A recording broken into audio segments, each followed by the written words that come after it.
እስኪ ይሄ ሰው የሚለውን አዳምጡትና ተመልሼ እመጣለሁ።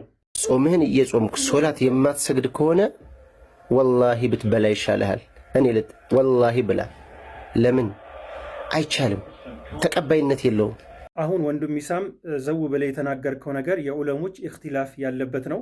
ከፊል ዑለሞች አንድ ሰው ሰላት አለመስገዱ በስንፍናና በቸልተኝነት ከዛሬ ነገ ሰግዳለሁ እያለ ሳይሰግድ ጾም ቢጾም ጾሙ ፊ ሚዛኒ ሐሰናት የጾሙ ጾም በመልካም ስራ መዝገቡ ላይ ይጻፍለታል።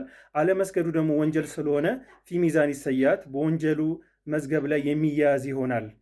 ይህንን ያሉት ከፊል ዑለሞች ደግሞ አንድ ሰው ሰላት መተው ከእስልምና ስለሚያወጣው ኩፍር ስለሆነ ሁሉም ስራዎቹ ባጢል ይሆናሉ ያሉ አሉ። ዞሮ ዞሮ ግን ይሄ ጉዳይ የዑለሞች ኢኽቲላፍ ያለበት ከባድ መስአላ ነው። ስለዚህ ወንድም ኢሳምና መሰሎች እንደዚህ አይነት ፈትዋ የዑለማ ጉዳይ ላይ ዘውላችሁ መግባት አግባብ አይደለም፣ ድንበር ማለፍ ነው።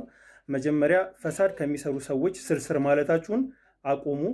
እንደዚህ ደግሞ የፈትዋ ጉዳይ በእናንተ የሚሞከር አይደለም። ቀድራችሁን አቅማችሁን ማወቁ አግባብ ነው። ቀጥታ ከአላህ ጋር የሚያገናኙ ከባድ ጉዳዮች ናቸው። በዚህ በረመዳን እንደዚህ አይነት ቪዲዮዎች መስራት ፍላጎት የለኝም። ነገር ግን በዲን ላይ ድንበር ሲታለፍ ዝም ማለቱ አግባብ አይደለም። ሐሳቤን ሼር እያደረጋችሁ ለሁሉም አድርሱልኝ። አሰላሙ አለይኩም ወረሕመቱላህ